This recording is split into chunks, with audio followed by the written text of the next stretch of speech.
I went for a walk last night. I often do that just to freshen up after a day. And as is occasionally what happens is, as you're out in the public, somebody recognises me and they say, "Oh, hello, Richard. I enjoy your videos," which is very nice. They've become quite popular. Well, on this particular occasion, I was just minding my own business and somebody said to me, "Hey, Richard, have you got a moment?" And I said, "Oh, hello." And I noticed that out of the gloom came this rather unusual looking fella. He had this sort of dark floppy hat, a big long black coat, and greyish hair, and a sort of long, what would you call it, a Gandalf style beard. And he looked at me and he said to me, "Let me buy you a drink. I want to tell you something." He said, "You've almost got it, but not quite. And I want to tell you the greatest secret." And I thought, oh, okay. So we went into a pub and we bought a couple of ales, and he took me to the very back of the pub in one of the darkest alcoves where he said we couldn't be overheard. And we sat down, and as we sat down, he reached into a bag and pulled out a board. And he opened this board, and I noticed it was a game. It was Monopoly. And I thought, oh, you know what it's like at Christmas when the board games come out and Monopoly is one of them, and you think, oh, we're going to be here for hours. And he said, "Don't worry, I'll be as quick as I can." So as we sat down and we were drinking, and he was bringing out all the paraphernalia that you have, the little silver objects that you're the playing things, you know, there was the top hat and the dog and the train and the iron and a number of others that I can't now remember. And then there were the community chest cards and the other ones, I forget what they're called. And then there was some of the Monopoly money, which he was just sorting out into different piles. And I thought, well, this is interesting. And he said to me, he said, "Oh, pick a character, whichever character you like." So I looked down and I thought, actually, the top hat. I quite like the top hat. That would be lovely. So he said, "Do you know, your parents have done you a very big disservice in life?" And I said, "Oh, really? What do you mean?" He said, "They informed on you." And I said, "Oh, I don't understand. What do you mean they informed on me?" He said, "When you were born, they informed the government about you. They took you to a building, a government building, and there, some 14 days after you were born, they told a registrar about you, and they gave away your legal title." And I said, "I don't really understand what you mean." They said, "Well, the registrar filled in a certificate, did they not? They filled in your name, and your parents were the informants." I said, "Oh, that sounds rather creepy when you put it like that. You're talking about my birth certificate, aren't you?" He said, "Yes, that's right. And they gave your parents a copy, not the original."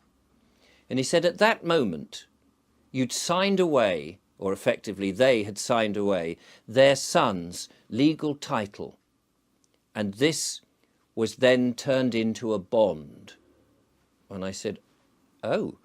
He said, "You see, the thing is, at that moment, your legal title on this certificate became a trust fund. The Treasury has now turned this into a trust fund." And at that point, he gave me a certain amount of Monopoly money. He said, "Oh, here's some money for the game." And I said, "Oh, thanks very much." I can't remember how much he gave me. But he said at that moment, he said, "Oh, I don't know, the trust fund has probably had £1 million put on it. And because it was bonded, it was floated onto the stock exchange and was earning money. Throughout the rest of your life, this trust fund would earn money. It would earn huge amounts of money. Check how much you've got there." And I counted out the money. He said, "That's like a trust fund, isn't it? That's the trust fund. The bank has just given you a whole load of money." And he said, "Which character are you playing?" I said, "Oh, the top hat." He said, "Yes, that's your legal title." He said, "The government, when you ever get anything official, it'll come with your name in capitalisation, big capitalisation, the same as on your birth certificate. Capitalisation. That's how you know that you are a player in the legal game of life. Your top hat isn't you, is it? I said, well, no, clearly it's just a silver little thing moulded out of metal. He said, exactly. It's not actually you. Just as your legal persona, your name in capitalisation, is not you. And yet it's on all the bits of paper from the bank, from the tax office, all those different bits of paper on your car registration, all those different pieces of paper. That is a representation of you, but it's not actually you. Just as the top hat is not actually you. And I said, oh, okay. He said, so you've got the money from the trust. That is your estate. And we're going to play the game with your estate. He said, do you know much about trust funds? I said, to be honest with you, I don't know very much at all. He said, well, let me explain. You see, when you have a trust, there's a fund, and it's set up by the trustee, in this case by the Treasury, the government, the Treasury. They've put in this money. Now, in order for a trust to work, there must be two other people in it. There's three maximum, you see. There is the beneficiary, the person that the trust is set up for, which in your case is you. This money that's been put into is yours to do whatever you like with. Oh, I said, that's very nice, thanks very much. He said, but there is also somebody who must administer that, the executor. So the executor is the one who will make sure that things are paid or that you can withdraw money for what you need. And he said, of course, when you're a baby, you cannot be the executor because you are a minor. So until you reach the age of majority, which is 18, your parents would be the executor. They would administer the trust for you, set up by the government. He said, the only thing is, the government, a bit canny like this, they don't actually tell your parents. And so your parents can't tell you that when you're 18, the age of majority, that you could now be the executor. So you go through life feeling that you have no money. You feel that you're a debtor, that you're constantly in debt, that you have to get a job because you need money to pay for the things you need. And yet all the time, there is this trust fund that as you go through life and you get older and the longer it's in there, the more money that it is accruing all the time. There could be, by the time you die, millions upon millions, maybe 50 million pounds are sitting in this trust, unused. He said, in theory, you could walk into a wonderful showroom of Rolls-Royce vehicles. You could, in theory, go up and say, that one, is that the most expensive Rolls-Royce? How much is that? It could be £1 million. You say, at the age of 18. I think I'll have that because I'm in credit. You've got this trust fund. I said, oh. He said, all you need to do is autograph the credit note and the car is yours. But of course, the man who's selling you the car will say, hang on a minute, I don't understand. And you'll simply just say, well, take this credit note that I have now put my autograph on, take it to the Treasury, and they will dip into my trust fund and pay you. You'll get your money perfectly fine because I'm in credit. Look at the game. You have this big pile of money. I've just given it to you. That is your trust fund. He said, but in the game of Monopoly, as we go around and you get penalties and you earn money, he said, when you get a penalty, what do you do? I said, well, I just pay it out of this money. He said, yes, that's what you should do in life. But in life, you don't go to your trust fund. You pay it out of the money you've got a job and your hard-earned job. You've got this hard-earned cash, real money that you're paying for all the bills and all the taxes, your council tax, your road tax, your fuel tax. You're paying your inland revenue tax, all the taxes you're paying out of your own hard-earned money. And yet you don't need to. You've got this rather plush trust fund, he said. He said, look at it, you can see it. And in the game of Monopoly, that is what you do. And I said, oh, yes, I see. He said, but the money is there. He said, yes, but because they don't tell you that you are the executor of the trust, you don't know. You just think you're in debt all the time and you're having to borrow money to buy a house and you get a mortgage and you're paying it all back. You could have got it straight from the trust and not had the bother. I said, wow. He said, but through life, just as you play on this game of Monopoly, there are hazards. And every now and again, because you've not earned enough, or you fell behind with your payments, or the interest rates have gone up, or the way the legal system has worked, it seems to be always against you. You drive your car and you get into a penalty area and there's an infringement, or you park your car and there's a parking ticket, all these sort of things, and you haven't got the money because you haven't worked hard enough, or whatever it is. You could end up with summonses to a court. He said, do you know what a court is? A magistrate's court? And I said, well, yes, I've got an idea. He said, it's just the legal department of the Treasury. They want to make sure that you pay the bills or the infringements or the tickets and all of this.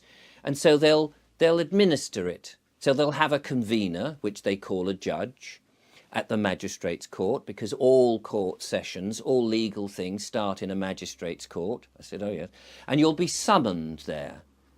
Now, of course, if you know that you're the executor, you can just tell them to say, well, just pay it out of the trust fund. But you don't know that, so you end up going to court. And the first thing that happens at court is, of course, they will say something like, for the record, state your name.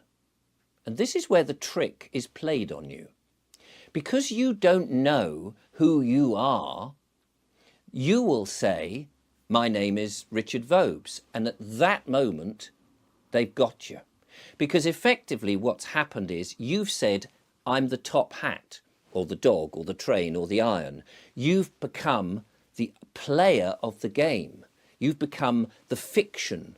Because their world can only work on the fiction. A real living man cannot enter a real court. They cannot deal with you.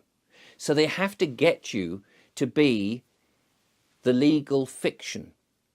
And so what happens then is they become the executive, they become the sole beneficiary, and you become a legal representative of the trust, but you end up paying out of your own money. So what you should do, of course, is tell them the truth. Because you're not a capitalized version of your name. You're not the top hat. You're not the character that's playing the legal game. Of course you're not. You're a real living man. You're the executor of the estate of the top hat, or the capitalization, the persona of your living man. That's who you are, just as in Monopoly. So you would say, well, I'd like to introduce myself. I am the executor and the sole beneficiary of the estate of Richard Vobes, the legal persona. But I am the executor. And as there is only 3 people that can be in a trust, it means the judge or the prosecutor or the Crown Court, the clerk of the court, is the trustee. The role can switch around depending on who is taken the role, but one of them will have that role. They will in fact have a checkbook ready to pay should you announce who you are. Of course most people don't, because they don't know, because this is the greatest secret, he said. But once you've announced who you are and you say, well, I'm the executor of the estate, I'm the executor, I'm the one who controls and administers the top hat. So you're charging this estate the bill of whatever it is, the parking ticket, the inland revenue, the council tax, whatever it is that's not yet been paid. You said, fine, I've no problem paying it. Absolutely. The estate will cough up. Take the money out of the trust. The trust is there. So as the administrator, as the executor, you're the one in charge, because the trustee has to do as you say. And by accepting and admitting and introducing yourself as the executor of the estate and the sole beneficiary, the judge has to be the trustee, and he will have to pay. Well, he won't like that. He'll probably run out of court or say there is no case to answer, because they tend not to like that sort of thing. But that is what it is. You don't need to pay it out of your own money. That's fallacy. You've got this money that's accruing. You can have whatever you like. I said, wow. He said, but they won't like it, and they will do all sorts of things. They will use threats and menaces and potentially try and arrest you and do all sorts of things because they need you to become the legal persona, the legal person, not a real living man, not the executor. They want you to be the top hat, and then they can play the game against you. So you have to resist at all times, because you are a living man. You are the executor. You didn't ask them to set up the trust. They set up the trust. You're just there to administer it, because you are the executor. So administer your trust, he said, with a wry smile.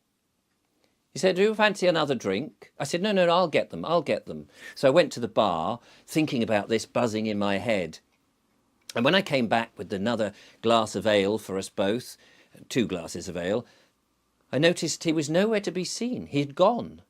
The board had gone, and all the things, except all that was left, was the little silver top hat. And I could almost hear the words ringing in the air. You are the executor of the legal estate. The trust is in your name. Grab it.